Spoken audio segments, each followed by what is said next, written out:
നമസ്കാരം. ഒരു നാടിനെയാകെ കണ്ണീരിലാഴ്ത്തുകയാണ് കൊയിലാണ്ടിയിലുണ്ടായ ആ ദാരുണമായ സ്കൂട്ടർ അപകടം. 3 ഭാവി ഡോക്ടർമാരുടെ ജീവൻ പൊലിഞ്ഞ ആ ദുരന്തം കേരളത്തിന് ഇന്നും ഒരു തീരാ വേദനയാണ്. 3 ഭാവി ഡോക്ടർമാരുടെ ജീവൻ പൊലിഞ്ഞ ആ ദുരന്തം കേരളത്തിനൊരു തീരാ വേദനയാവുകയാണ്. ആഘോഷങ്ങൾക്കായി കാത്തിരിക്കുന്ന ഒരു വീട്, പെരുന്നാൾ നിലാവിനേക്കാൾ തിളക്കമുള്ള പുഞ്ചിരിയോടെ മകൻ ഓടി വരുമെന്ന് കരുതിയ ഒരച്ഛനും അമ്മയും. കായംകുളം പുളിമുക്ക് അലങ്കാർ ഹൗസിൽ ഈ പെരുന്നാൾ കാലം കൊണ്ടുവന്നത് ആഘോഷങ്ങളല്ല, മറിച്ച് ഒരിക്കലും മുടങ്ങാത്ത ഒരു മുറിവാണ്. നൂർനാട് ഗവൺമെന്റ് ആശുപത്രിയിലെ അസിസ്റ്റന്റ് സർജൻ ഡോക്ടർ മുജീബ് റഹ്മാന്റെ മകൻ അഭിയാൻ മുജീബ് എന്ന 19 വയസ്സുകാരൻ തന്റെ അച്ഛന്റെ പാത പിന്തുടർന്ന വെള്ളക്കുപ്പായമിട്ട് രോഗികളെ ശുശ്രൂഷിക്കുവാൻ ഇറങ്ങേണ്ടിയിരുന്ന ആ 19കാരൻ ഇന്നൊരു നോവായി മാറിയിരിക്കുന്നു. കൊയിലാണ്ടിയിലെ ആ വിജനമായ റോഡിൽ ആ രാത്രിയിൽ സംഭവിച്ചത് ഒരു കുടുംബത്തിന്റെ മാത്രമല്ല, ഒരു നാടിന്റെ തന്നെ പ്രതീക്ഷകളുടെ തകർച്ചയായിരുന്നു.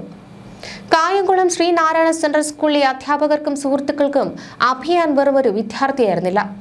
എല്ലാവരോടും സ്നേഹത്തോടെ പെരുമാറുന്ന, എപ്പോഴും ചിരിച്ചു മാത്രം സംസാരിക്കുന്ന ഒരു മിടുക്കൻ. പഠനത്തിൽ എന്നും മുൻപന്തിയിലായിരുന്നു അവൻ. അലങ്കാർ ഇവന്റ് കാറ്ററിംഗ് ഉടമ ഇബ്രാഹിം കുട്ടിയുടെ പ്രിയപ്പെട്ട ചെറുമകൻ. ഡോക്ടർ മുജീബ് റഹ്മാനും ഷിജിലയും മകൻ ഒരു ഡോക്ടറാകണമെന്ന സ്വപ്നം കണ്ടപ്പോൾ അഭിയാൻ അത് തന്റെ കൂടി ലക്ഷ്യമാക്കി മാറ്റി. ഉള്ളിയേരി മലബാർ മെഡിക്കൽ കോളേജിൽ 1ാം വർഷ MBBS പ്രവേശനം ലഭിച്ചപ്പോൾ ആ കുടുംബത്തിന്റെ സന്തോഷത്തിന് അതിരുകളില്ലായിരുന്നു. മകൻ തന്റെ പിൻഗാമിയെ മാറുന്നത് കാണാൻ ആഗ്രഹിച്ച പിതാവിന്റെ ഓരോ സ്വപ്നത്തിലും അഭിയാൻ ഉണ്ടായിരുന്നു. ബുധനാഴ്ച രാത്രി ഹോസ്റ്റലിൽ നിന്ന് അഭിയാൻ വീട്ടിലേക്ക് വിളിക്കുന്നു. ഉപ്പ, ഞാൻ സുഹൃത്തുക്കൾക്കൊപ്പം നാളെ വരാം, നമുക്ക് ഒരുമിച്ച് പെരുന്നാൾ ആഘോഷിക്കണം. ആ വാക്കുകൾ ഇന്നും ആ വീട്ടിൽ മുഴങ്ങുന്നുണ്ടാകാം. സുഹൃത്തുക്കളായ നന്ദകിഷോറിനും അഭിനവിനുമൊപ്പം ആ രാത്രിയിൽ അവർ യാത്ര തിരിച്ചു. ഉളിയേരിയിൽ നിന്ന് കൊയിലാണ്ടി ഭാഗത്തേക്ക് നീങ്ങിയ ആ ഇലക്ട്രിക് സ്കൂട്ടർ പുലർച്ചെ 1:40 കുറുവങ്ങാട് അക്വഡക്റ്റിന് സമീപം വച്ച് നിയന്ത്രണം വിട്ടു. ഒരു നിമിഷം ഒരു ചെറിയ പാളിച്ച സ്കൂട്ടർ പോസ്റ്റിലും മതിലിലും ഇടിച്ച് അടുത്തുള്ള കാനയിലേക്ക് മറിഞ്ഞു. ആരും കാണാതെ, ആരും കേൾക്കാതെ ആ 3 ജീവനുകൾ അവിടെ കിടന്നു. പിന്നീട് നാട്ടുകാർ ഓടിക്കൂടി ആശുപത്രിയിൽ എത്തിച്ചപ്പോഴേക്കും വിധി അതിന്റെ ക്രൂരത കാട്ടിയിരുന്നു. 3 വർഷം മുൻപാണ് അഭിയാന്റെ മാതൃ സഹോദരൻ ഷെരീഫ് ഈ ലോകത്തോട് വിട പറഞ്ഞത്. ആ വേർപാടിൽ നിന്ന് അലങ്കാർ കുടുംബം പതുക്കെ കരകയറി വരികയായിരുന്നു. ആ നൊമ്പരങ്ങൾക്കിടയിലേക്കാണ് മകന്റെ വിയോഗം ഇടുത്തിയായി വീണത്. സഹോദരി ആലീഷയ്ക്കും മാതാപിതാക്കൾക്കും ഇത് താങ്ങാനാകുന്നതിനും അപ്പുറമാണ്. വിദേശത്തായിരുന്ന പിതാവ് മകന്റെ ചേതനയേറ്റ ശരീരം കാണുവാൻ ഓടിയെത്തി. പെരുന്നാൾ വസ്ത്രങ്ങൾ ഒരുക്കി വെച്ചിരുന്ന ആ വീട്ടിലേക്ക് വെള്ളത്തുണിയിൽ പൊതിഞ്ഞ മകനെ എത്തിച്ചപ്പോൾ കണ്ടു നിന്നവരുടെ പോലും കണ്ണു നനഞ്ഞു. രാവിലെ 10 മണിക്ക് വെള്ളത്തമണൽ ജുമാ മസ്ജിദിലെ ഖബറടക്കത്തോടെ ആ ജീവിതം മണ്ണിൽ അലിഞ്ഞു ചേർന്നു. അഭിയാൻ ഒറ്റയ്ക്കായിരുന്നില്ല ആ യാത്രയിൽ.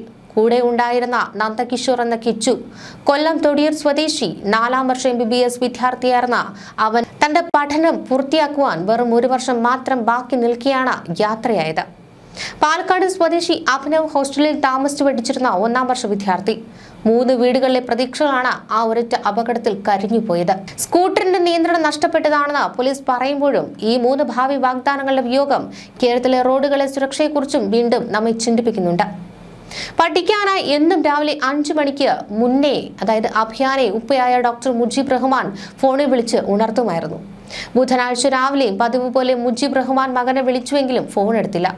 കുറെ കഴിഞ്ഞ് പോലീസ് സ്റ്റേഷനിൽ നിന്ന് വിളിച്ചാണ് അഭിയാന അപകടത്തിൽ പരിക്കേറ്റു എന്ന വിവരം അറിയിക്കുന്നത്. പുലർച്ചെ 1:40 കൊയിലാണ്ടി ഭാഗത്തു നിന്ന് മൊടക്കല്ലൂർ മലബാർ മെഡിക്കൽ കോളേജ് ഭാഗത്തേക്ക് സ്കൂട്ടറിൽ സഞ്ചരിക്കുകയായിരുന്നു മൂവരും. സുഹൃത്തുക്കളുടെ വീട്ടിൽ നോമ്പുതുറ ചടങ്ങിൽ പങ്കെടുത്ത് മടങ്ങുകയായിരുന്നു.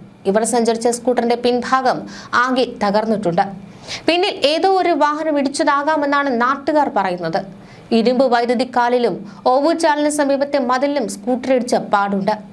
ശബ്ദം കേട്ട് ഓടിയെത്തിയ സമീപവാസികളാണ് അടിയന്തര രക്ഷാപ്രവർത്തനം നടത്തിയതെന്നാണ് പോലീസ് പറയുന്നത്. ഇത് സ്ഥിരീകരിച്ചിട്ടില്ല. അപകടത്തിൽപ്പെട്ടവരെ പിന്നീട് കൊയിലാണ്ടി താലൂക്ക് ആശുപത്രിയിൽ എത്തിച്ചുവെങ്കിലും ജീവൻ രക്ഷിക്കാനായില്ല.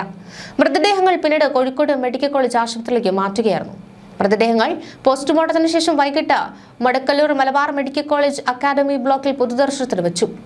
സഹപാഠികളും അധ്യാപകരും കോളേജ് അധ്യാപകരും അന്തിമോപചാരം അർപ്പിച്ചു. മരണം പലപ്പോഴും വരുന്നത് അറിയിപ്പുകളില്ലാതെയാണ്. പക്ഷേ പാതി വഴിയിൽ പൊലിഞ്ഞുപോയ ഈ സ്വപ്നങ്ങൾക്ക് എന്ത് മറുപടിയാണ് നമുക്ക് നൽകാനാവുക?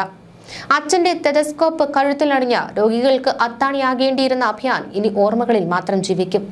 കായംകുളം വെളുത്തമണൽ പള്ളിയിലെ ആ മണൽത്തരികൾക്കുള്ളിൽ ഒരു നാടിന്റെ മുഴുവൻ സ്നേഹവും പ്രതീക്ഷകളും ഉറങ്ങുകയാണ്. മൂവരെ നഷ്ടപ്പെട്ട കുടുംബത്തിന്റെ ഈ വലിയ ദുഃഖത്തിലൊക്കെ കേരളം പങ്കാളികളാവുകയാണ്.